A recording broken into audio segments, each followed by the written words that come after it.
kita masing-masing ya. Berdoa dimulai.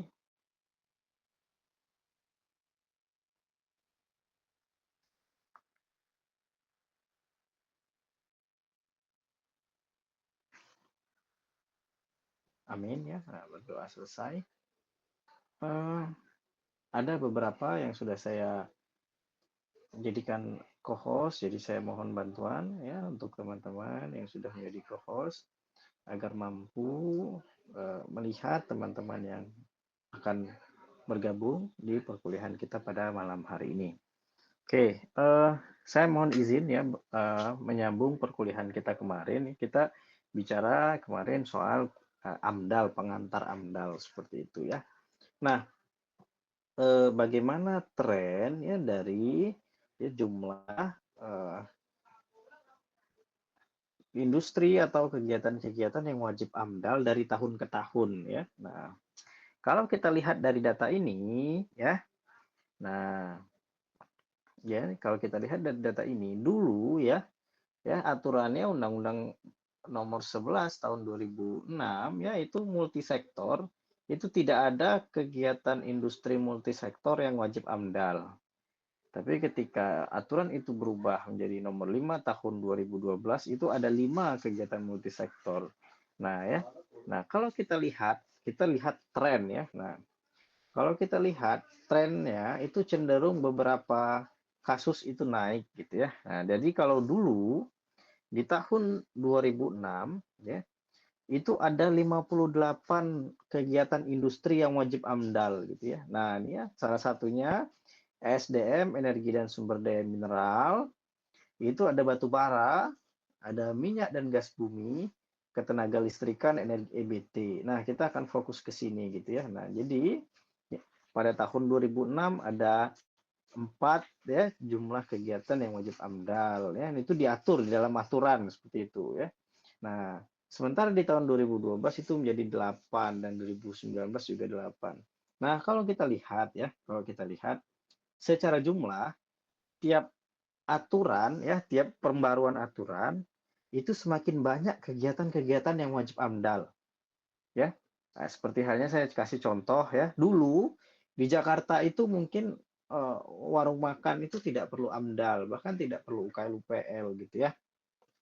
Tapi saat ini ya sejak tahun 2013 kalau saya tidak salah 2014 atau 15 ya saya lupa, itu rumah makan dengan jumlah 40 kursi itu sudah wajib AMDAL ya. Artinya kalau satu meja yang ukuran sedang itu memuat 4 orang ya, jadi ada 10 meja saja sudah wajib AMDAL.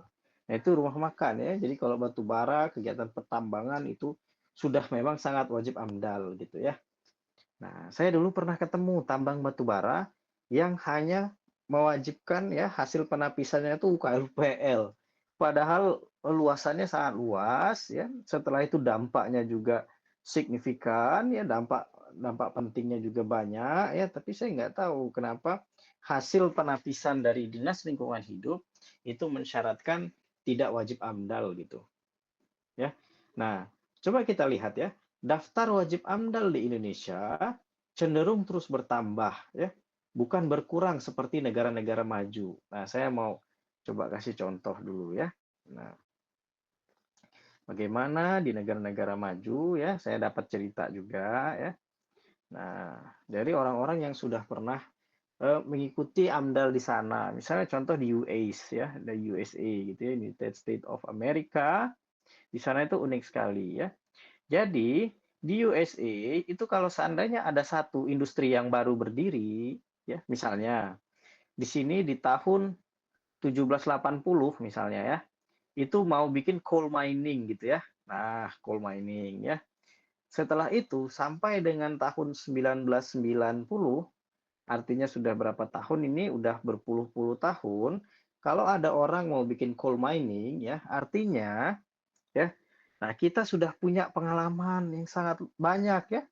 Nah, dari 1780 ke 1990, ini kita punya puluhan tahun gitu ya. Nah, kita tentu sudah tahu ya perusahaan A ini sudah tahu bahwa coal mining ini akan menghasilkan apa? Menghasilkan air limpasan, akan menghasilkan air asam tambang ya, akan mendegradasi flora dan fauna gitu ya, akan berdampak terhadap sosial ekonominya apa saja ya. Nah, ini kan sudah tahu ya. Nah, artinya setelah puluhan tahun sudah tahu. Nah, artinya ketika tahun 2000 kalau ada perusahaan yang mau bikin perusahaan tambang ya, ya. Nah, itu cukup dibuatkan form ya. Ini ada formulir yang isinya checklist-checklist saja ya. Nah, jadi si perusahaan ini akan menginformasikan ke pemerintah ya, dia menginformasikan ke government bahwasanya oh kalau seandainya buka tambang itu akan ada masalah dengan air, akan ada masalah dengan udara, ada masalah dengan tanah, akan ada masalah dengan flora fauna, sosial ekonomi. Cara mengatasi yang air, oh dia harus bikin SAM, dia harus bikin ini, dia harus bikin ini. Kalau yang udara dia harus bikin ini ya. Kalau tanah dia harus ini gitu. Nah, si perusahaan A yang sudah berdiri sejak 1780 tentu punya pengalaman yang luar biasa banyak. Dia menginformasikan pengalaman itu ke pemerintah, lalu pemerintah buatlah form ini. Jadi kalau seandainya ada perusahaan di tahun 2000-an yang mau bikin coal mining, dia hanya harus mengikuti ya cara-cara yang sudah dilakukan oleh perusahaan pada tahun 1780 ini supaya kegiatannya tidak merusak lingkungan. Nah, ini yang menarik gitu ya. Ini yang menarik di negara-negara maju. Kalau di Indonesia seperti apa? Kalau di Indonesia eh, makin banyak sekali izinnya gitu ya. Nah, ini kalau kita lihat ya, izinnya itu makin banyak ya. Nah, dulu itu 58, sekarang ada 87 ya. Nah, sekarang kan ada mau dibikin apa namanya kalau pakai baju itu harus ada logo halal, label halalnya gitu ya. Kalau bajunya nggak ada label halalnya, ya nggak tahu lah ya. Nah, apakah berdosa yang pakai gitu ya. Nah, eh, kalau cerita ya di negara Wakanda ya, Wakanda yang tempat Black Panther, aturan itu sengaja dibuat banyak dan runyam ya supaya banyak celah ya. Nah, supaya banyak celah untuk mendapatkan cuan gitu ya. Jadi kalau seandainya di ini saja ya di sini gitu ya di izin ini itu akan ada pemrakarsa yang dibayar 1 sampai dengan 3 miliar ya. Nah, nanti ketika sidang nah ya. Nah, sidang di Wakanda itu akan bayar ya tergantung daerah gitu ya. Jadi ada yang sekitar 50 sampai 150 juta ya untuk sidang ya. Nanti izinnya keluar ya. Nah, surat izin lingkungannya keluar. Nah, itu bayar juga gitu ya, tapi tergantung ininya gitu, tergantung negara mana gitu ya. Nah, saya bersyukur sekali hal-hal seperti ini tuh tidak ditemukan di Indonesia ya, tidak ditemukan. Bagus-bagus semua. Ya, nah ada beberapa tinjauan kritis dari eh, Prof Ari ini ya. Nah, siapa? Suryo Adiwibowo ya. Nah, Prof Suryo Adiwibowo mengatakan ya, nah ini nih daftar wajib AMDAL seharusnya semakin terbatas atau semakin sedikit gitu ya. Kita harus mempelajari pelajaran dari ribuan AMDAL yang sudah disusun dan disetujui. Nah ya, jadi kalau seandainya misalnya ya di daerah Sawah Lunto itu sudah ditambang sejak tahun 1600-an ya, ya atau 1700-an gitu ya. Nah, artinya kan kita punya ribuan tahun ya. Kita punya ratusan tahun, sorry ya, untuk belajar dari sana. Artinya kalau yang lain mau buka tambang gitu ya, ya kita cukup belajar aja dari sana. Oh, cara nganu airnya ini loh caranya A B C D ya, dibikin form saja. Nah, nanti si perusahaan yang baru mau buka tambang itu harus mengisi form tadi gitu. Jadi tidak perlu membuat dokumen AMDAL dari awal gitu ya. Karena menghabiskan waktu, menghabiskan anggaran ya. Nah, kalau mau efisiensi kita harus benar-benar saklek ya untuk efisiensi seperti itu. Nah, ini negara-negara maju seperti itu ya. Di negara-negara maju, AMDAL masih ada, tapi hanya diberlakukan untuk rencana proyek pembangunan yang dampak pentingnya unclear, ya. Jadi kalau ada proyek yang dampak pentingnya itu belum jelas ya, ambigu ya, nah clear ambigu ya. Jadi dampak pentingnya tuh belum jelas gitu. Ini eh, misalnya PLTN ya, nah pembangkit listrik tenaga nuklir ya, nah dengan resiko yang luar biasa ya tentu wajib AMDAL. Tapi kalau seandainya misalnya pembukaan tambang batu bara gitu ya, apalagi tambang-tambang kecil gitu ya, nah tambang-tambang mirip Pak Aji gitu kan, nah itu kan kita bisa kita kan sudah pernah mengalaminya, kita sudah pernah menjalaninya ribuan tahun. Ya harusnya tidak perlu dokumen baru gitu ya. Jadi cukup pembelajaran ya form saja dari perusahaan-perusahaan yang sudah settle gitu ya. Atau kalau memang pemerintah mau ya itu lebih sederhananya seperti ini. Kalau seandainya si si IGD ini ya, IGD Radea mau buka tambang misalnya ya. Nah, itu pemerintah tinggal tunjuk misalnya KPC yang sudah berpengalaman ya. Nah, KPC kamu sebagai CSR ya, nah Corporate Social Responsibility, kamu harus memberikan pembinaan terhadap perusahaan baru yang akan dibuat sama IGD tadi. Jadi KPC membina si perusahaan IGD.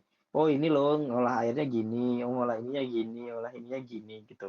Jadi tidak perlu dokumen AMDAL. Nah, harapannya tuh nanti seperti itu. Tapi kalau seperti itu akan banyak sekali peluang peluang ini yang hilang gitu ya, peluang peluang uh, keuangan yang hilang gitu ya. Nah, dengan daftar wajib AMDAL semakin banyak dan kembali terjadi sentralisasi penilaian AMDAL di tingkat pusat, maka kemampuan nah ya.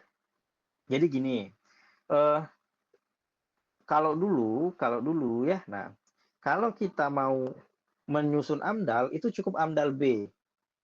AMDAL C itu ya untuk tim anggota penyusun ya. Nah, AMDAL B itu ketua penyusun, AMDAL A itu untuk tim penilai gitu ya. Nah, tapi kalau sekarang aturannya dirubah. Jadi kalau seandainya mau nyusun itu harus disertifikasi lagi ya.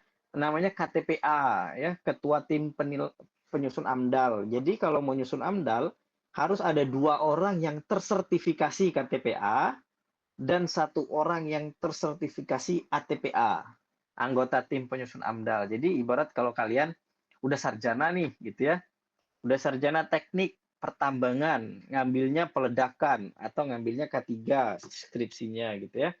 Nah, nanti eh, ketika mau kerja itu harus ngambil misalnya yang peledakan tadi KJL, kursus juru ledak. Nah, atau ketika yang K3 tadi ngambil AK3 umum. Nanti setelah itu dia concern lagi nih, AK3 migas kah, AK3 listrik kah, AK3 apa gitu ya.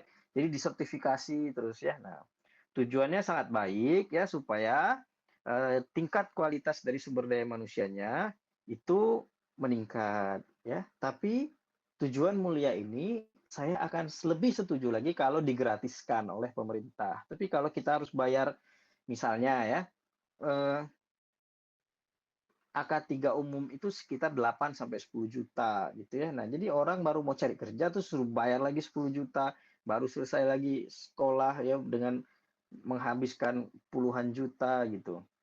Terus mau ke tambang harus eh, POM ya. Nah, ya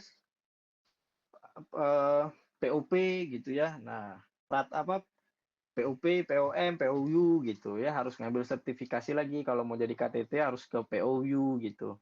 Kalau mau di engineer itu POP ya. Nah, setelah POP kita harus POM. Nah, ngambil POP harus 2 tahun punya pengalaman gitu ya, atau disetarakan dengan pendidikan gitu. Jadi makin banyak sekali sertifikasi-sertifikasi yang mensyaratkan syarat-syarat tertentu. Nah, masalahnya sertifikasi ini itu dilempar ke satu lembaga. Lembaga itu namanya BNSP, Badan Nasional Standarisasi, BNSP, Badan Standarisasi Nasional gitu kan. Nah, Badan Standarisasi Nasional Profesi gitu. Nah, BNSP ini itu bisa bekerja sama dengan PT atau CV yang dikelola oleh swasta. Nah, balik lagi kan. Nah, jadi intinya kalian harus bayar lebih banyak gitu ya, harus bayar lebih banyak ya, harus mengeluarkan uang lebih banyak kalau bisa uang kalian tuh habis dan belum dapat kerja. Nah, seperti itu. Dengan dalih supaya kualifikasinya sesuai gitu ya. Nah, ya bahkan lembaga-lembaga sertifikasi itu ya serampangan juga sih di dalam menilai gitu ya, di dalam memberikan diklat gitu. Karena saya juga dulu pernah buat itu, buat CV gitu, buat PT yang bekerja sama dengan BNSP gitu ya. Jadi kita tuh misalnya pelatihannya 10 juta gitu kan ya, kita bayar untuk BNSP misalnya 1 juta gitu per satu sertifikatnya, ya 9 juta kita sewa pemateri dan hotel, ya sisanya keuntungan gitu ya, keuntungan bisa sampai 6-7 juta per orang gitu. Nah, eh, intinya saya sangat sepakat sekali kalau seandainya sertifikasi dilakukan untuk meningkatkan kualitas sumber daya manusia, tapi digratiskan gitu ya, ditanggung oleh negara gitu. Jangan orang yang baru mau cari kerja udah disuruh bayar ini bayar itu gitu ya, seperti itu. Nah, ya keputusan kelayakan lingkungan hidup menjadi persyaratan penerbitan perizinan berusaha. Nah, jadi kalau mau bikin satu usaha, nah itu harus buat AMDAL dulu. Jangan usahanya jalan, dokumen lingkungannya baru mau dibuat gitu ya.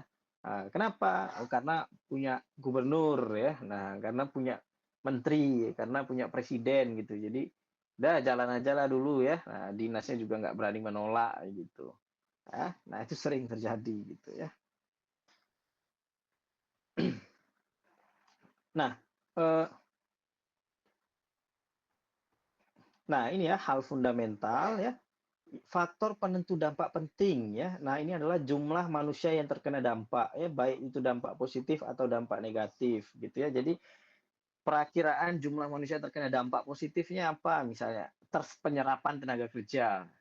Nah, yang dampak negatifnya apa? Ya dari kerusakan lingkungan tadi, masyarakat di sana itu berpotensi sakit apa? Ya, kalau seandainya dari air dia berpotensi misalnya kena cancer gitu ya. Setelah itu kehilangan mata pencarian gitu. Dan di dokumen AMDAL itu nanti akan dibahas kalau dia punya potensi untuk terkena cancer, apa yang harus dilakukan supaya masyarakat itu nggak kena cancer.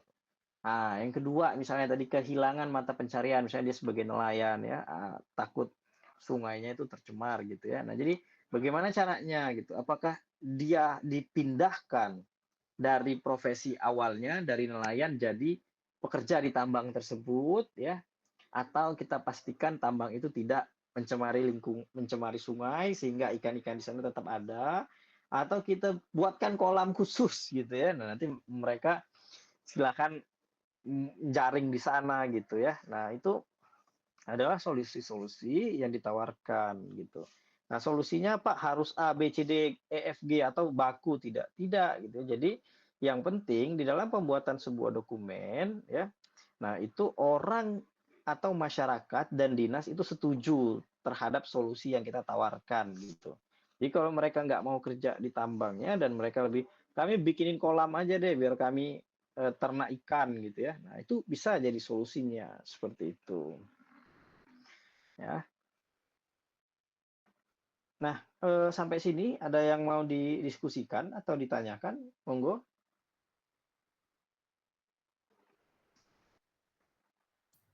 Aman, Pak. Aman ya. Oke.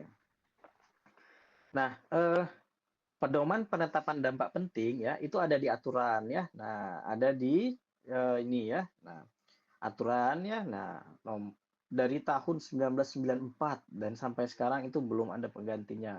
Nah, eh, sebenarnya ya ini ada namanya peraturan Bapedal gitu ya. Nanti kita akan bicara itu ya. Jadi sebenarnya banyak sekali aturannya dan aturan ini bisa berubah sepersekian tahun gitu ya. Jadi Kalau seandainya kita bicara soal AMDAL gitu ya, wajib AMDAL itu A, B, C, D gitu. Kita belajar di tahun 2023 atau 2022. Ternyata di tahun 2023, 24 itu Cipta Kerja disahkan gitu ya. Jadi dokumen AMDAL itu isinya form tapi harus membuat lampiran. Nah, itu ya berubah-ubah. Nanti Undang-Undang Cipta Kerja ini kemarin habis direvisi di MK ya, Mahkamah Konstitusi, Mahkamah KK apa Mahkamah Konstitusi gitu ya. Mahkamah KK sih, Mahkamah Konstitusi gitu ya. Nah, ini habis diatur, diubah lagi aturannya. Saya belum mengikuti gitu ya. Ada di mana gitu ya. Nah, sorry kita bahas ini dulu gitu ya. Sebagai akibatnya ya, nah setiap orang bisa membawa tafsir yang berbeda-beda ya.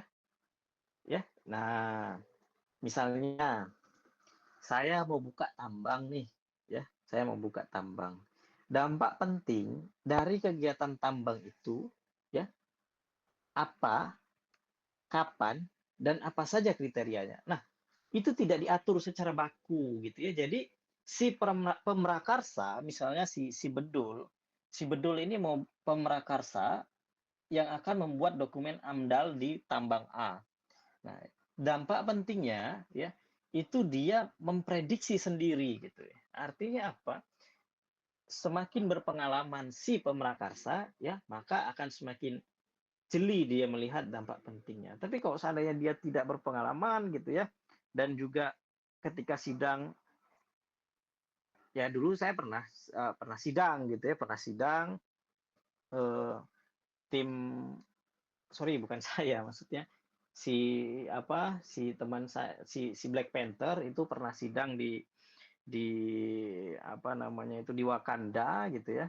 Jadi tim penilai AMDAL, tim penilai ya, nah, KPA Komisi Penilai AMDALnya itu sudah dibayar. Jadi sebelum kita sidang itu dinas di apa namanya itu di tempat Black Panther itu sudah bilang ini nanti akan ada 5 ke komisi penilai AMDAL gitu ya. Nah, masing-masing orang 10 juta gitu. Nah, terus nanti kepala dinas sekian ya untuk sidang, terus juga untuk kabit dan lain-lain sekian, dan untuk makan. Nah, jadi kalau sidang AMDAL tuh kita tuh dikasih makan siang di situ. Jadi tamu undangan tuh dikasih makan siang, pulang tuh dikasih amplop. Nah, ya.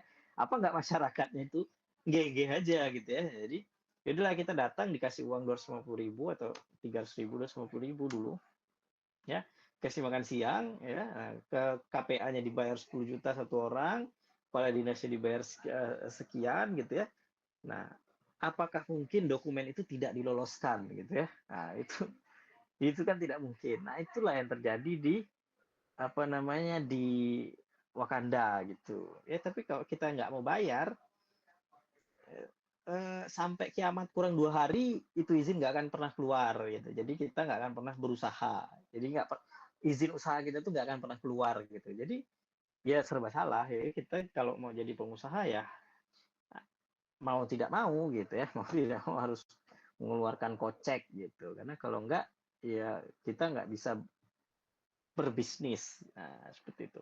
Nah, itulah saking mengguritanya gitu ya di sana itu. Nah, teng tong apa itu? Oh, bukan. Saya kira ada yang raise hand ya. Nah, Pasal 26 Undang-Undang Cipta Kerja Klaster Lingkungan. Nah, ini ada banyak sekali dan saat ini Undang-Undang Cipta Kerja ini sedang digugat gitu ya. Nah, saya belum tahu nih, kabarnya ada 5 poin yang berubah terkait dengan sumber daya manusianya, tapi saya belum tahu kalau lingkungan hidupnya seperti apa gitu ya. Nanti bisa saja berubah ya. Nanti teman-teman seharusnya belajar ini di K3 dan Ketenagakerjaan ya, Undang-Undang Cipta Kerja itu ya, Omnibus Law itu yang disahkan jam 2 pagi gitu, ya, saat kita semua sedang tidur.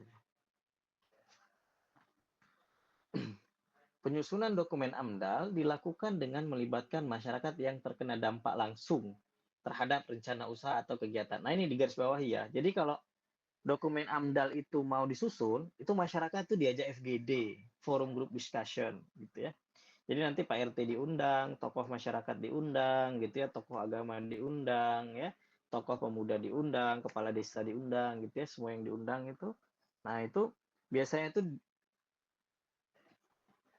hampir pasti 99,99% disiapkan atau difasilitasi lah ya. Nah, dikasih ibaratnya uang bensin. Nah, gitu ya. Nah, jadi kalau sudah seperti itu ya ya gimana mau nolak gitu ya. Nah, jadi kalau ada satu orang aja yang nolak misalnya gitu ya, tapi 99% masyarakatnya setuju karena sudah dikasih uang, ya sudah mau gimana lagi gitu. Karena menurut hasil riset Profesor Yohanes Surya, ini saya belum tahu update-nya ya, tapi 75% masyarakat Indonesia itu tidak tamat SMP. Nah, ya, tidak tamat SMP. Jadi teman-teman sudah sampai di tahap ini, sudah sampai mencicipi bangku perkuliahan adalah sebuah anugerah yang luar biasa, ya. Nah, kabarnya itu tidak sampai 2% atau 0, berapa persen itu yang sampai S3 gitu ya. Nah, jadi kalau melihat kondisi seperti itu dan tambang ini kan tidak pernah kejadian tambang di tengah kota gitu ya, karena secara RT RW kegiatan penambangan itu rencana tata ruang wilayahnya itu tidak mungkin dilakukan di tengah-tengah kota. Nah, hal ini ya menyebabkan ya yang akan terkena dampak itu masyarakat-masyarakat yang mohon maaf sekali ya, mohon maaf yang pendidikannya tidak begitu baik gitu ya. Nah, yang pendidikannya tidak begitu baik. Artinya, ya, ketika dia diiming-imingi, nanti ketika industrinya berdiri, kalian akan bekerja di sini ya. Entah itu jadi satpam, entah itu jadi OB, entah itu ini. Karena kalau tenaga ahli kan harus mensyaratkan syarat-syarat tertentu ya, atau sarjana atau apa gitu ya. Ditambah lagi ketika mereka datang, mereka dikasih amplop dan makan gitu ya. Jadi sejauh pengalaman yang pernah saya lihat jarang sekali ditolak gitu ya, kecuali ya eh, memang sangat-sangat viral ya, memang sangat-sangat viral dan ada yang membackingi gitu ya, misalnya ada NGO non government organization ya, bahasa Indonesia itu LSM, lembaga swadaya masyarakat yang cinta lingkungan misalnya ya, itu bicara soal lalu bicara ke masyarakat dan bilang, oh ini nanti kalian akan berdampak terhadap lingkungannya gini gini gini, kita tolak sajalah gini. Nah, itu biasanya mungkin akan agak sedikit alot, tapi kalau seandainya tidak ada seperti itu, sepengalaman saya belum pernah terjadi penolakan lah seperti itu. Nah, kritiknya ya, nah pihak yang berkepentingan dengan dampak tidak dilibatkan, terkadang seperti itu ya, terkadang seperti itu.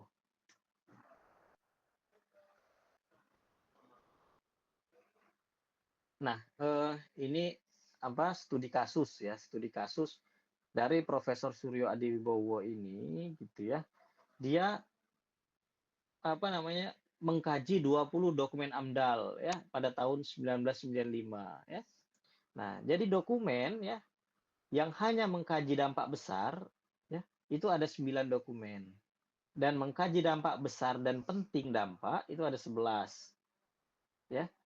Nah, lalu yang mengkriteriakan dampak pentingnya itu ada 11. Jadi ya sedikit sekali gitu ya. Jadi kualitas mutu AMDAL ya itu relatif tidak berubah ya dari tahun ke tahun. Jadi bukan yang makin bagus gitu ya, tapi ya segitu-segitu saja. Bahkan pernah ya waktu saya sedang diklat itu ada AMDAL yang benar-benar copy paste ya. Nah, jadi dia itu mau bikin kegiatan apa namanya kalau tidak salah ini apa namanya VCO, pabrik VCO gitu kan. Nah, jadi itu kan biasanya akan cari daerah yang dekat dengan sumber air gitu ya, sumber air yang melimpah itu ya, bisa dekat-dekat sungai gitu. Nah, kegiatan ini itu tuh ada di Pulau Jawa, ya. Nah, tapi di sana ditulis sungai sungai apa ya? Sungai Kapuas atau Mahakam. Pokoknya sungai yang di Kalimantan gitu, yang ada di dokumen itu gitu ya. Jadi ternyata sejauh ini karena dokumen AMDAL itu bisa sampai 700 halaman, bisa sampai 1000 halaman ya. Itu tidak benar-benar dikaji, tapi ngambil dokumen-dokumen lama ya. Nah, itu diedit-edit sedikit aja gitu ya, lokasinya aja yang dirubah, namanya aja dirubah gitu. Itu untuk pemrakarsa yang nakal gitu. Ya, seperti itu. Saya punya pernah di Wakanda itu pernah kejadian, bahkan eh, orang dinasnya yang ngasih dokumen itu gitu ya, orang dinasnya yang ngasih dokumen itu, nih dokumennya nanti ganti aja nama, lokasi, nama perusahaan gitu ya. Nah, sisanya kan sudah cincai gitu ya. Nah, sisanya sudah cincai gitu. Nah, ini nggak usah dibahas ya. Nah, proses penyusunan AMDAL gitu ya. Pertama itu ada rencana kegiatan atau usaha ya. Nah, dan rona lingkungan hidup awal. Ini penting ya. Nah, ini potensi dampak penting ya. Ini ada di KA ya. Jadi dokumen AMDAL itu terdiri dari 3. KA, ANDAL, dan RKL-RPL. Ya. Jadi potensi dampak penting itu ada di KA. Jadi nanti, kira-kira dampak pentingnya adalah A, B, C, D.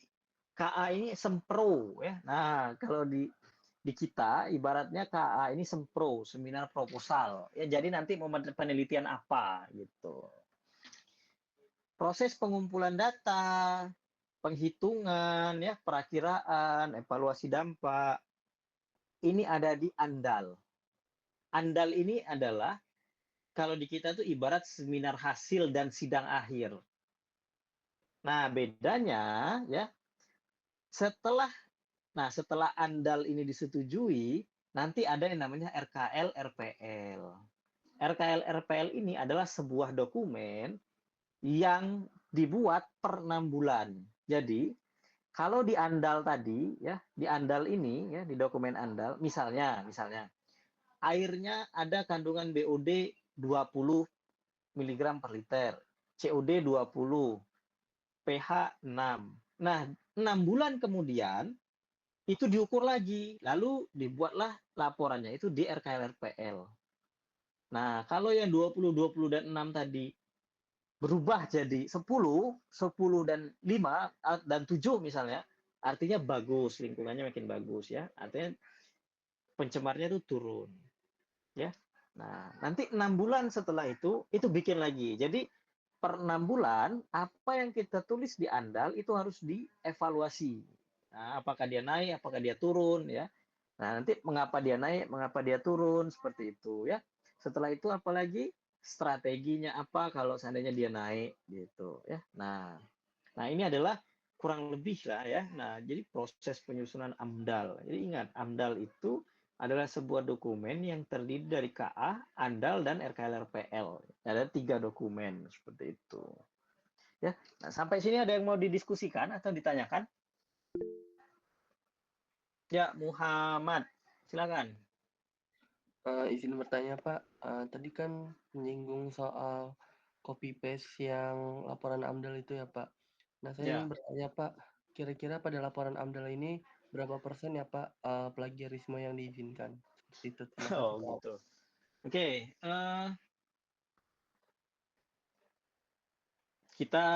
saya tentu apa ya, kalau saya bilang 20%, ya kita sepakati bersama saja lah ya. Nah, kira-kira dari Muhammad Fahrio Ramadan dan teman-teman sepakatnya berapa persen tingkat similarity-nya? Silakan. Atau diskusi saja dulu nanti, ketua kelas boleh WA saya, seperti itu. Di akhir ya. Nah, gitu. Gimana?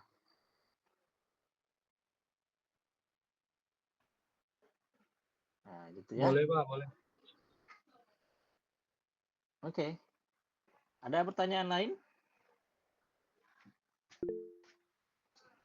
Sabrina Saknes Tarigan. Ya Pak, izin bertanya Pak mengenai copy paste ini tadi Pak. Tadi kan Pak bilang ada beberapa perusahaan yang mungkin melakukan kejahatan ya kan Pak. Misalnya dia membuat dokumen AMDAL yang copy paste.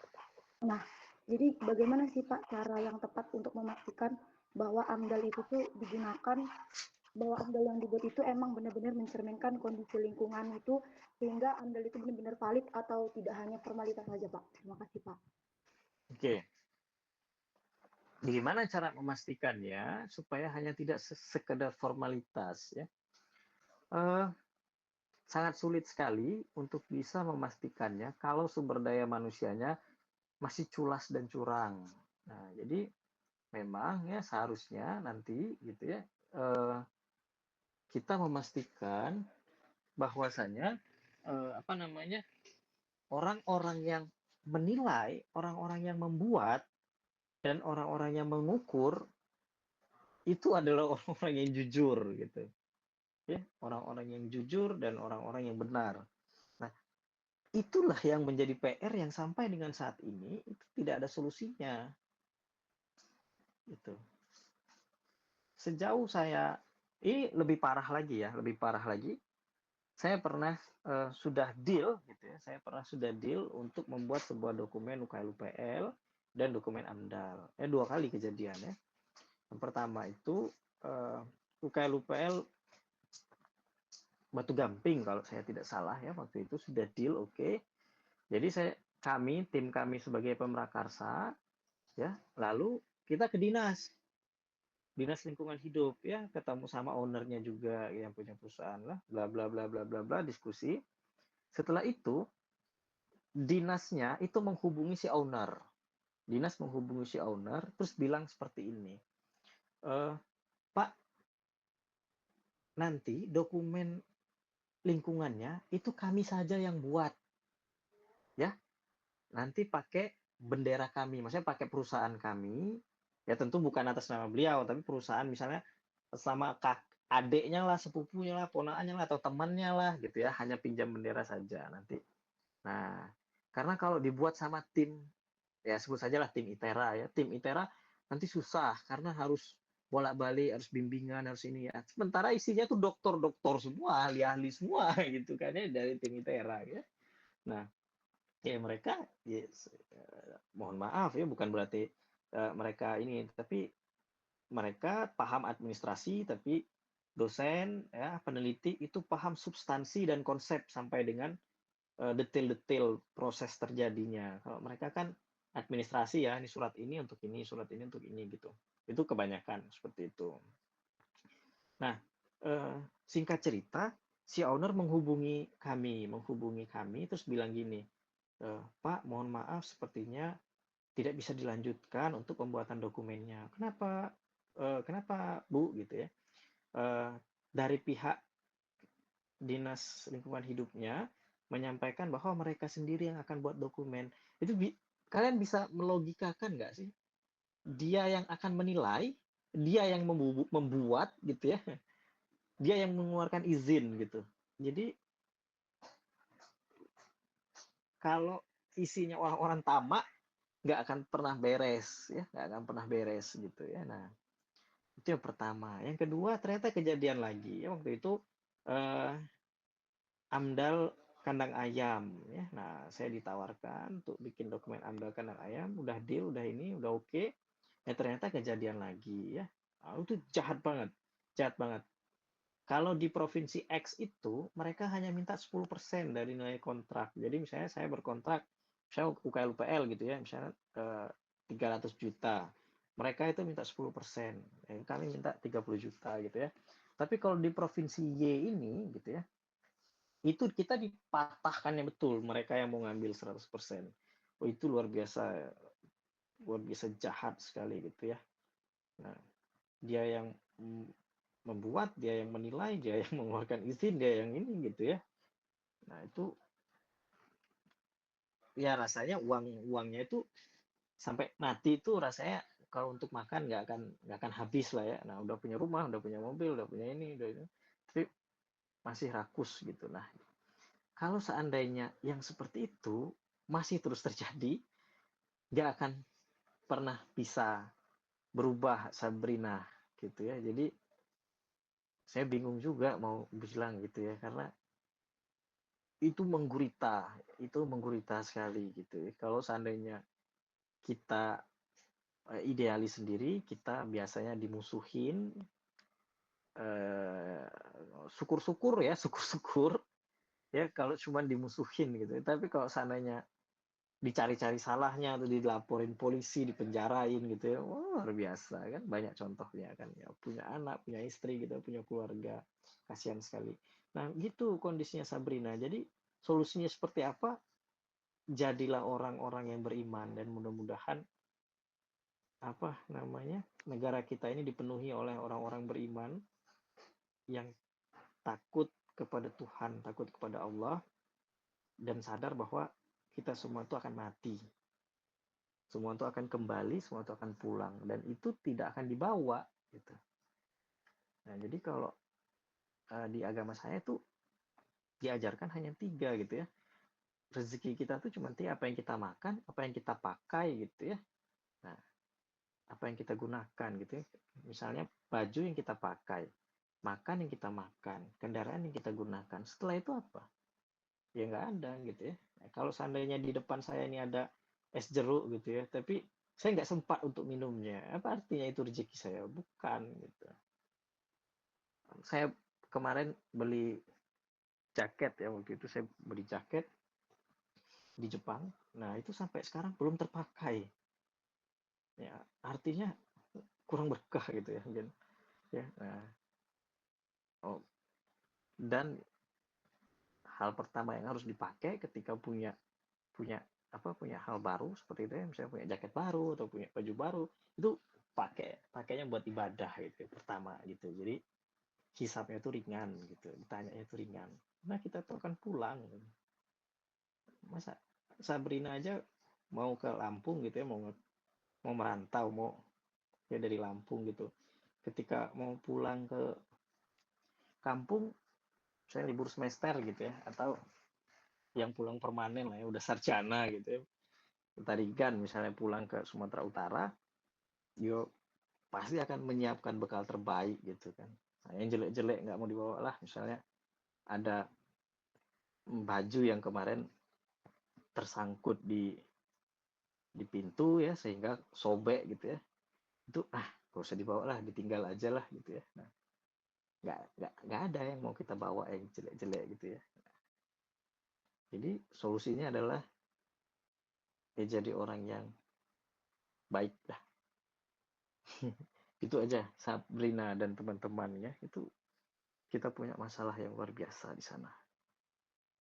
Saya juga nggak baik ya, saya juga nggak surat suci banget gitu ya. Nah, tapi ya kita sama-sama belajar lah, kita sama-sama belajar, kita sama-sama apa, kembali lagi kalau seandainya salah jalan tuh segera kembali ke jalan yang betul gitu ya, karena kita itu manusia itu diambil dari kata nasia yang artinya lupa gitu ya. Jadi kita suka lupa ya. Nah, kita suka lupa, kita di sini tuh sementara gitu, suka lupa kita, suka lupa kalau kita punya utang gitu ya. Nah gitu mungkin Sabrina, jadi belum ada solusi kecuali menjadi orang baik, dan semua orang jadi orang baik gitu. Baik Pak, terima kasih Pak. Oke, ada pertanyaan yang lain nggak? Silakan, Purbo Herdiansyah. Baik Pak, terima kasih. Saya izin bertanya Pak, kan untuk RKR LPL itu tiap 6 bulan sekali tuh dibuat pelaporan atas hasilnya gitu kan Pak. Nah itu Ya, kira-kira tuh ada pihak yang bakal nganalisis ulang gitu Pak, biar untuk buktiin kalau RKR LPL itu benar apa enggak gitu Pak. oh tidak ada. Tidak akan ada orang yang menganalisis ulang ya.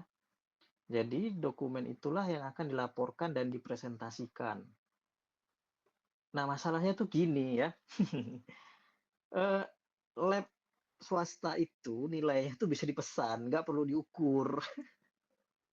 Jadi itulah kenapa banyak lab-lab swasta berjamuran gitu ya. Nah itu mereka tuh ternyata seperti itu bisnisnya. Jadi kalau seandainya saya punya Perta Pertamoni ya. Nah, saya punya Pertamoni. Saya mau ya hasil laporan 6 bulanan saya itu bagus semua. Si Purbo itu buka CV penyusunan dokumen AMDAL sekaligus bisa ukur konsentrasi lingkungannya gitu. Dia buka lab juga sekalian yang sudah berstandar ya, ISO, SNI gitu ya. Nah, artinya Purbo bisa menulis dokumen RKL-RPL sekaligus mengukur. Nah, kalau Purbo ini adalah swasta gitu ya. Swasta itu bukan punya pemerintah ya, tapi punya Purbo pribadi. Saya bilang, Purbo, saya minta tolong ya hasilnya yang bagus-bagus saja yang dilaporin gitu ya. Nah, ini untuk Purbo gitu ya. Atau Purbo tidak akan sama sekali dapat proyek itu bahkan sampai ke depan-depannya. Nah, biasanya kalau sebuah perusahaan itu sudah suka, senang dia seperti itu, aman gitu ya, dia akan komunikasi antar perusahaan ini kan ada ya. Jadi perusahaan B akan ngomongin Purbo lagi, perusahaan C akan ngomongin Purbo lagi, perusahaan D akan ngomongin Purbo lagi gitu. Nah, kondisi itu yang terjadi. Saya pernah mengalami itu juga. Jadi ada salah satu dulu di provinsi A ini hanya ada satu konsultan lingkungan yang punya lab untuk mengukur air, udara dan tanah gitu ya. Nah, sebutlah X gitu ya. Nah, menariknya adalah di sini si X ini bosnya itu punya tangan kanan. Punya tangan kanan ya. Nah, sebut saja si A. Nah, tangan kanannya ini sudah 10 tahun kerja sama dia. Akhirnya kan si bos ini kalau melobi perusahaan-perusahaan ya, itu si A ini selalu ikut dan terkadang si A ini yang didelegasikan untuk melobi. Singkat cerita, setelah 10 tahun mengabdi di perusahaan itu, dia buat perusahaan sendiri. Dia buat perusahaan sendiri yang bisa bikin dokumen lingkungan dan buat lab sendiri juga. Akhirnya di satu provinsi itu ada dua bisnis yang sama, dua perusahaan yang bisa bikin dokumen lingkungan itu. Tapi yang perusahaan yang kedua ini orangnya itu sangat tidak jujur. Jadi ada satu outlet itu tempat keluar air pembuangan limbah gitu ya. Jadi kalau seandainya teman-teman itu diibaratkan lagi mompa air, inlet itu adalah tempat air itu pertama kali masuk ke dalam pipa yang akan dipompa. Outlet itu airnya keluar. Jadi ibarat keran lah ya. Nah, outletnya itu, air di outletnya itu hitam banget. Hitam banget. Ya, bau lagi. Itu BOD, COD-nya tuh tinggi sekali gitu ya. E. coli-nya tinggi. Begitu hasil labnya keluar, wah rendah sekali seolah-olah itu airnya jernih, bening gitu ya. Ya kenapa? Karena pesanan perusahaan gitu. Nah, jadi balik lagi dunia pasca kampus itu rata-rata seperti itu. Jadi nanti jangan kaget ya. Nah, jadi nggak ada kondisi ideal. Oh, idealnya, oh Pak kami belajar di ini harus seperti ini gitu ya. Nah, tidak gitu ya. Nggak ada kondisi ideal seperti itu. Ya, apalagi kalau ada yang merasa super power ya, super power seperti itu. Nah, untuk informasi ini ya, waktu itu beberapa waktu yang lalu ada orang tua mahasiswa 2 tahun yang lalu kalau nggak salah itu datang ke kampus gitu ya dan marah-marah karena anaknya itu panas demam. Kenapa? Karena dapat nilai E dari salah satu dosen. Wah, orang tuanya datang ke prodi ngamuk-ngamuk gitu ya. Itu kejadian pertama. Kejadian kedua, saya pernah tiba-tiba dapat 20 lebih panggilan tak terjawab. Setelah itu ada banyak sekali pesan masuk gitu ya dari satu orang. Karena pada saat itu saya lagi keluar, handphone kebetulan tinggal gitu ya. Terus begitu saya buka, orang tua mahasiswa yang protes dan menyampaikan sesuatu yang tidak enak lah. Karena anaknya saya beri nilai C. Ya. Nah, power seperti itu tolong untuk tidak digunakan ya. Nah, ini saya informasi saja. Jadi kalau seandainya ada yang seperti itu gitu ya, misalnya si Purbo gitu ya, tiba-tiba orang tuanya menghubungi saya gitu ya, wah ini Pak Yuda, ini anak saya dari kenapa dapat C, bla bla bla bla bla bla bla bla, saya dimaki-maki ya. Nah, insya Allah C-nya berubah jadi E ya. Nah, dan saya tidak akan pernah mau untuk mengajar Purbo lagi. Jadi kalau seandainya ada mata kuliah wajib yang dosennya saya, nah itu selama itulah Purbo akan dapat C. Ya, tidak akan pernah lulus seumur hidup kecuali dosen mata kuliah itu berubah, bukan saya lagi. Tapi kalau mata kuliah pilihan kan bisa untuk tidak diambil ya. Nah, seperti itu. Nah, ini sambil-sambil sharing aja gitu ya. Tapi sebetulnya saya juga jarang untuk menggagalkan mahasiswa kecuali memang kosong semua itu ya. Tugas-tugasnya seperti itu. Nah, tadi kalau nggak salah ada satu yang raise hand lagi ya. Silahkan. Oh, sebelumnya Purbo, sudah puas atau ada yang mau ditanyakan lagi? Sudah cukup, Pak. Terima kasih, Pak. Oke, sip. Ya, Rizky Setiawan. Silakan Rizky.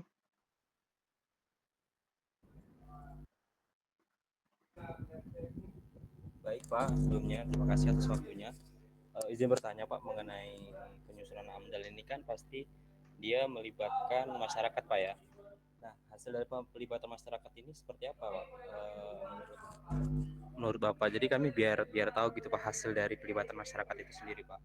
Oke, gini ya, Rizky Setiawan. Ini kondisi realnya dulu saya cerita, kondisi asli.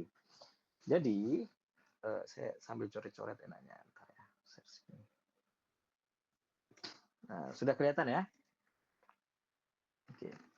Jadi, si Rizky dapat proyek untuk buat urus izin AMDAL di sini ya. Nah, nih ya. Lalu di sini ternyata ada masyarakat nih, ya.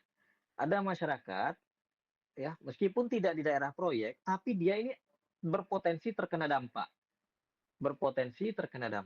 Sehingga Rizky itu wajib mengundang mereka dalam penyusunan dokumen. Ya, set. Diundanglah FGD, Forum Group Discussion. Ngumpullah mereka. Bapak Ibu yang saya hormati, bahwasanya di daerah Bapak Ibu akan dibuat perusahaan tambang, akan dibangun tambang batu bara. Bapak dan Ibu berpotensi untuk terkena dampak dari kegiatan tersebut. Dampaknya adalah A, B, C, D, E, F, G. Tapi kami sudah mengantisipasi dengan cara E, A, B, C, D, E, F, G. Nah, kita presentasikanlah, oh tambang ini plusnya apa, minusnya apa gitu ya. Bapak Ibu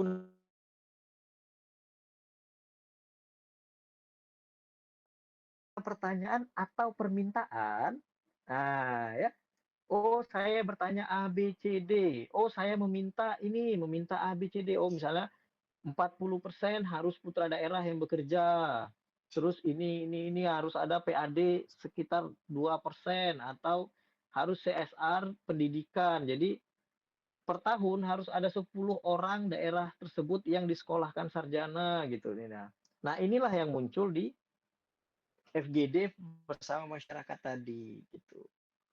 Ini kondisi real ya. Nah, kalau seandainya di tugas kalian tidak perlu untuk melakukan FGD beneran karena tambangnya juga pura-pura. Artinya, kumpullah kalian sekitar 20 orang, foto saja, ambil dokumentasinya, ya. Nanti teman-teman ambil nih, angkatan 20 tuh sudah nyusun tuh. Dulu ketua tingkatnya kalau nggak salah namanya Tri, ya. Nah, hubungin Kak Tri, minta aja dokumen AMDAL mereka, contohnya. Ya, nanti foto saja gitu ya. Nanti bikin aja notulensi. Adalah notulensinya. Pura-pura aja notulensinya memuat A B C D F G ini gitu. Seperti itu tadi si Rizky.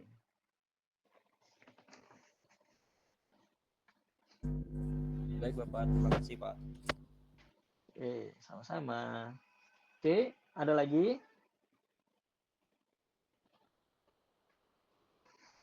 Jika tidak, saya lanjut ya. Nah, mudah-mudahan bisa cepat selesainya. Ya. Nggak usah lama-lama. Sudah terlihat ya? Coba Ya, oke, sudah. Nah, langkah-langkah yang dapat menjamin mutu dokumen AMDAL. Nah, ini ya, pertanyaan kunci. Komponen lingkungan apa yang akan berubah secara mendasar? Jadi dari kegiatan tambang itu apa saja sih? Bentang lahan. Ya, bentang lahannya pasti berubah gitu ya. Setelah itu apa lagi? Ya, kehilangan fauna. Apakah ada flora fauna endemik? Flora ya, kehilangan flora gitu ya. Apakah ada flora fauna endemik di sana gitu. Lalu misalnya dari 100 hektar itu seberapa jauh wilayah yang akan terkena dampak. Jadi kalau seandainya kotak biru yang ini adalah wilayah proyek, apakah dampak tersebut sampai sini atau sampai sini atau sampai sini gitu ya. Nah, seberapa jauh? Apakah 3 kilometer atau 100 kilometer dari lokasi proyek gitu. Lalu metode apa yang akan digunakan ya? Bagaimana mengumpulkan dan menganalisis data ya. Jadi ini yang menarik ya. Jadi bagaimana mengumpulkan dan menganalisis data? Mengumpulkan data ini ya. Misalnya pengambil sampel air gitu ya. Ini ada yang menarik ya. Pemerintah itu mensyaratkan pengambil sampel contoh air itu adalah orang yang sudah harus tersertifikasi pengambil sampel air gitu. Jadi kalau mau ngambil sampel airnya itu tidak bisa si pemrakarsa. Ya. Jadi si Muhammad Fahrio Ramadan ini misalnya dia ngerti lah cara ngambil sampel air itu seperti apa. Kan ada SNI-nya, bisa kita lihat gitu ya. Tapi dia tidak punya sertifikat pengambil contoh. Itu tidak diakui. Ya, itu tidak diakui. Nah, lalu bagaimana cara orang-orang mengakalinya? Saya buka-bukaan aja lah ya. Buka-bukaan aja bagaimana kondisi real di luar sana. Cara mereka mengakalinya, misalnya Yuda Agustiwibowo punya sertifikat pengambil contoh air, sampel air. Ya. Nah, sertifikatnya itu doang yang dipinjam. Ya, tapi yang ngambil sampel air Muhammad Fahrio Ramadan. Jadi sertifikat saya dipinjam, dilampirkan di dokumen AMDAL itu. Disampaikan bahwa yang ngambil sampel air adalah Yuda Gustiwibowo yang punya sertifikat. Ini sertifikatnya. Maka titik, tidak akan ada pertanyaan, tidak boleh dibantah gitu. Nah, itulah kecurangan-kecurangan di sana. Itulah bisnis-bisnis di sana. Sehingga sertifikat-sertifikat, izin-izin itu bisa diuangkan. Bahkan tanpa kita harus bekerja. Nah, itu kecurangan di luar itu sudah sangat masif sekali. Jadi kalau ada orang baik ya masuk ke dalam sistem yang tidak baik, wallahu alam, rasanya jadi tidak baik juga gitu ya, jadi tidak baik juga. Seperti itu. Lalu selanjutnya adalah bagaimana memperakirakan besar dampak lingkungan. Ini metode apa sih yang mau dipakai ya? Jadi pertanyaan-pertanyaan ini akan dijawab dengan metode-metode ya. Misalnya bagaimana mengumpulkan dan menganalisis data. Oh, pengumpulan data menggunakan metode SNI bla bla bla bla bla. Itu menganalisis datanya apa? Analisis data menggunakan metode Manning atau metode distribusi Grumble atau metode apa? Nah, metodenya ini harus metode ilmiah yang bisa dipertanggungjawabkan, yang dipelajari di kampus atau didapat dari sebuah artikel jurnal. Nah, jadi nggak bisa kita buat metode-metode sendiri gitu ya. Nah, pertanyaan-pertanyaan ini ada dimuat di dalam sini ya. Nah, ini ya bisa teman-teman baca. Ini menarik sekali. Sampai sini ada yang mau ditanyakan? Oke, saya buka di sini. Ada yang mau ditanyakan dan didiskusikan? Oke, jika tidak ada, kita lanjut. Nah, ini lanjut ya. Nah, ini nanti saya share saja ya ke ketua tingkat ya, teman-teman bisa baca ini. Nah, sebenarnya ya, dokumen AMDAL ini menghemat biaya proyek gitu ya. Karena apa? Karena berdasarkan dari dampak yang dihasilkan gitu. Nah, tapi kenyataannya apakah lingkungan yang sudah rusak itu akan dikelola supaya berubah jadi baik lagi gitu. Kan balik lagi ke manusianya. Ya. Jadi supaya sungai tadi itu tidak tercemar, maka dokumen AMDAL itu diperlukan. Supaya apa? Supaya masyarakat di sana masih tetap bisa menjadi nelayan. Supaya air itu tetap bisa menjadi digunakan untuk mandi cuci kakus masyarakat.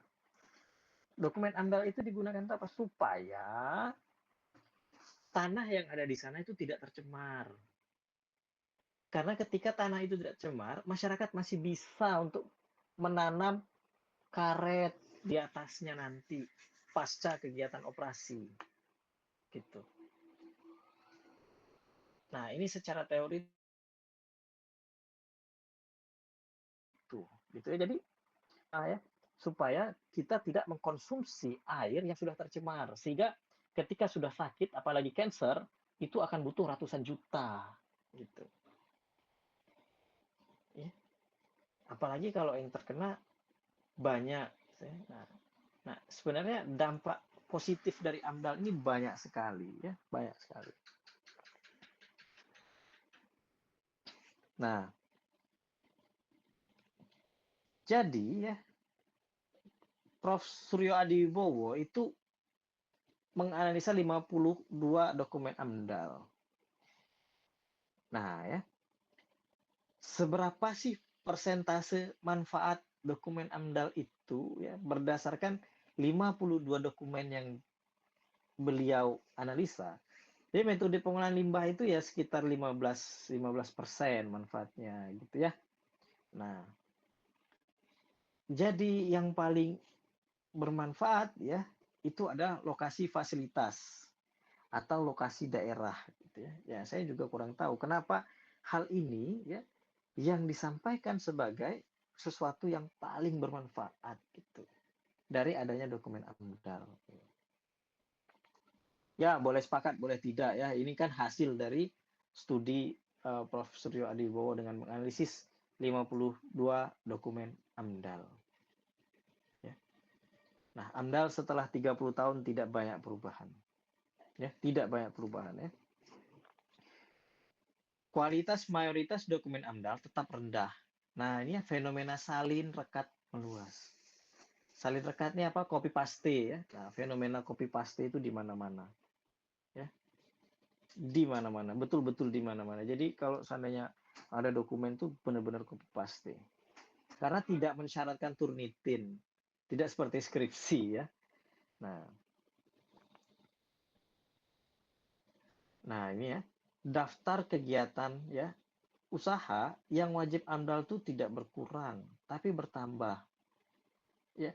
Dan proses penapisan wajib AMDAL belum efektif berfungsi. Kenapa saya juga merasakan ini? Kenapa? Ada perusahaan tambang yang UKL-UPL. Saya ketemu. Karena saya yang waktu itu diminta untuk karena apa namanya ya? Dia itu UKL-UPL ini, saya punya perusahaan. Itu saya bikin izinnya UKL-UPL gitu ya. Nah, kalau seandainya 5 tahun atau 5 atau 10 tahun saya lupa ada aturannya, itu kegiatan itu tidak dilakukan, maka izin lingkungan yang diberikan itu hangus sehingga harus nyusun ulang. Nah, saya waktu itu diminta untuk nyusun itu gitu. Ya. Nah, tambang batu bara izinnya UKL-UPL itu. Saya bingung bagaimana penapisannya, padahal dampaknya luar biasa. Ya.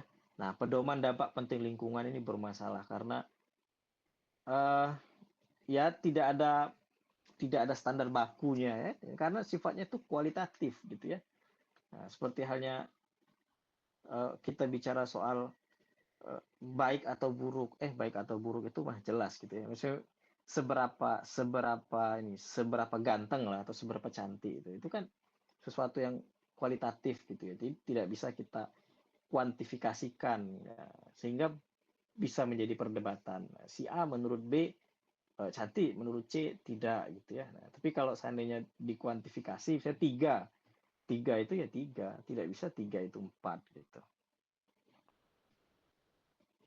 Nah ini ya, ini saya ketemu nih, sebagian besar proyek itu menyusun AMDAL saat konstruksi atau operasi.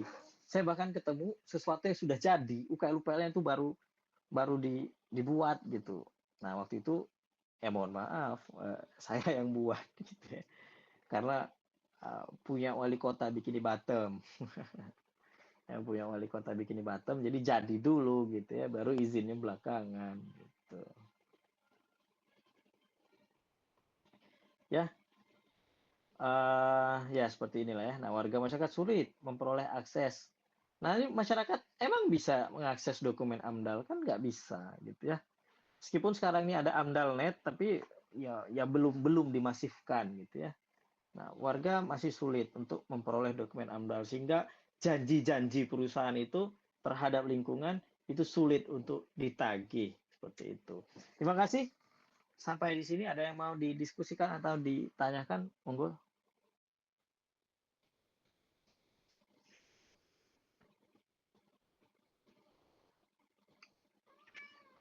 Perizinan ini adalah sesuatu yang paling banyak sekali celahnya, ya. Banyak sekali celahnya. Dan basah sekali untuk bekerja di sana gitu. Ya, PTSP, lingkungan hidup, PU ya, itu yang basah sekali. Ya, Esther Silalahi. Silahkan Esther. Izin bertanya Pak, kan tadi untuk masyarakat itu kan perannya kan nanti diajak untuk berdiskusi ya Pak untuk penyusunan AMDAL. Nah, nanti saat sidang pengesahan berarti masyarakat itu nggak ikut berkontribusi dalam sidang pengesahan ya Pak? Diundang. Saat sidang AMDAL itu masyarakat diundang Esther. Oh, saya kira nggak diundang Pak. Diundang. Itu yang tadi saya cerita. Masyarakat diundang, LSM diundang gitu ya. Yang mereka dapat uang bensin itu. Sama dapat makan siang. Makasih Pak. Oke, silakan kalau ada pertanyaan lain. Ya, Jason, silakan Jason. Pak, setahu saya kan AMDAL itu kan dari awal proyeknya ya Pak. Nah, misalkan dia di akhir Pak, sudah di akhir proyek, terus ternyata dampaknya itu kan berbeda Pak dari yang sudah dianalisis di awal. Itu AMDAL-nya bisa direvisi atau tidak ya Pak? Bisa direvisi, Jason. Jadi perbaikan itu disebut adendum. Nah, jadi AMDAL itu bisa diadendum. Syaratnya apa? Syaratnya itu adalah yang pertama, Dinas Lingkungan Hidupnya itu turun langsung dalam tanda kutip langsung ya ke lapangan dan menemukan masalah. Ya, jangan turun tapi tidak sampai lapangan gitu ya. Misalnya Dinas X itu mau misalnya Jason ini KTT di tambang PT Tambang Jaya Selalu. Nah, terus si X itu adalah orang dari inspektur tambang dan dan orang lingkungan hidup. Kami mau datang melakukan inspeksi ke perusahaan si Jason. Nah, dengan si X ini datang dan menyampaikan inspeksi, kira-kira Jason akan memperbaiki nggak yang salah-salah, 5B3-nya ditaruh dulu gitu ya. Akan memperbaiki. Kalau memang mau datang secara mendadak. Ya. Kenyataannya banyak yang datang tapi tidak sampai ke tambang. Sampainya ke kantor. Sampainya ke restoran sederhana, restoran pagi sore. Sampainya ke lobi hotel gitu. Itu yang banyak terjadi. Nah, tapi saya percaya nanti kalau seandainya ada 159 orang yang ada di sini itu sudah menduduki posisi-posisi tertentu, hal-hal yang seperti itu tidak lagi terjadi. Saya percaya sekali. Saya percaya sama Purbo, sama Sabrina, sama Rizky, sama Raihan, sama Esther, sama Jason. Saya sangat percaya sekali ya bahwasanya kita akan jauh lebih baik karena kita menghasilkan orang-orang yang tidak hanya pintar ya, tapi juga beriman, yang tahu bahwa kita semua akan pulang. Gitu, Jason. Jadi ada namanya adendum. Yang pertama tadi karena karena mereka turun langsung ya. Yang kedua, laporan masyarakat. Jadi kalau seandainya si Imade Erik bilang gini, saya lapor ke Dinas Lingkungan Hidup bahwasanya PT Tambang Jaya Selalunya si Jason itu mencemari sungai saya gitu. Sehingga saya kalau habis mandi gatal-gatal. Nah, itu bisa. Atau kalau PT-nya si Jason menambah kapasitas produksi. Oh, di dokumen AMDAL, Jason bilang kapasitas produksi dia adalah 3.000 ton per tahun. Ternyata tambang batubara lagi naik nih. Akhirnya dia meningkatkan kapasitas produksi menjadi 5.000 ton per tahun. Maka dokumen AMDAL tadi wajib diadendum. Pertanyaannya adalah siapa yang tahu ketika kapasitas produksinya naik? Gitu. Apakah mau mengadendum dengan membayar 800 juta untuk mengadendum sebuah dokumen gitu? Itu jadi PR juga ya. Ya aturannya harus diadendum kalau ada perubahan target produksi. Begitu Jason. Baik Pak, terima kasih Pak. Ya. Nah ya, oke. Jika tidak ada pertanyaan lagi gitu ya.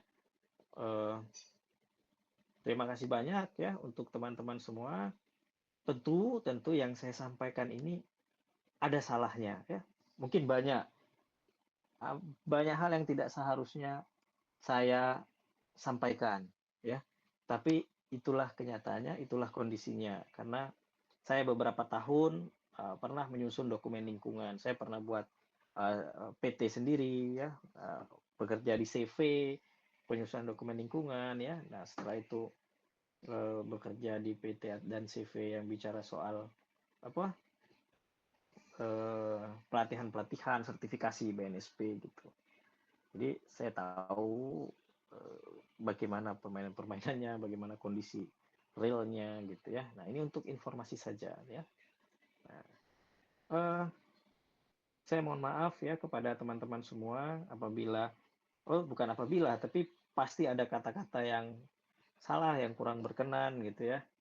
Mudah-mudahan diberikan manfaat ya, diberikan informasi yang mencerahkan perkuliahan kita pada malam hari ini, mendapatkan barokah dan informasi, dan perlu digarisbawahi bahwasanya 10-20 tahun lagi kondisi-kondisi yang tadi kita ceritakan, yang tadi saya ceritakan sesuai dengan pengalaman saya, tidak akan terjadi lagi. Karena nanti yang akan jadi kepala dinasnya adalah Jason, yang akan jadi KTT-nya adalah Imade Erik, yang akan jadi kabak kabitnya itu adalah Miguel, Esther, dan lain sebagainya, sehingga dipenuhi oleh orang-orang baik dan orang-orang yang benar gitu. Oke, Miguel terakhir.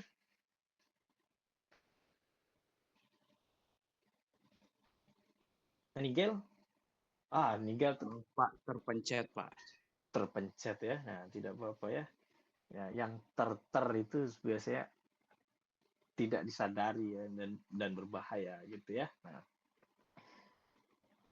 Nah ya, demikian yang bisa saya sampaikan. Mudah-mudahan bisa bermanfaat bagi teman-teman. Saya turut mendoakan mudah-mudahan teman-teman bisa segera sukses, bahagia di dunia dan di akhirat. Sukses itu tidak selalu soal dapat pekerjaan yang sangat tinggi jabatan ya gitu. Sukses itu ya bahagia lahir dan batin gitu ya. Ada orang yang penting sukses lah, bahagia lahir dan batin lah, seperti itu ya. Terima kasih teman-teman, sehat selalu. Titip salam saya untuk keluarga ya. Mudah-mudahan ayah dan ibu sehat selalu, kakak adik juga. Bagi yang ayah dan ibunya sudah tiada, saya turut berduka cita dan turut menyampaikan doa ya, mudah-mudahan diberikan nikmat kubur sampai dan dimasukkan ke dalam surganya. Nah, semangat selalu teman-teman. Saya tahu bahwasanya ini adalah masa-masa atau semester yang krusial. Semester lagi capek-capeknya karena kondisi awal itu kan bensinnya penuh gitu ya. Nah ini udah di tengah-tengah nih lagi capek-capeknya. Kalau udah skripsi itu kan udah fokus skripsi doang. Ini kuliah lagi banyak-banyaknya, tugas lagi banyak-banyaknya, lagi capek-capeknya. Oke, tetap semangat ya, tetap semangat, tetap jadi orang baik ya. Meskipun kadang-kadang kita jahat gitu ya. Jadi kalau jahat segera balik lagi lah jadi orang baik seperti itu. Saya juga ini juga untuk diri saya pribadi. sehat selalu untuk semuanya. Billahi taufiq wal hidayah. Assalamualaikum warahmatullahi wabarakatuh. Waalaikumsalam warahmatullahi wabarakatuh. Terima kasih Pak. Selamat malam Pak.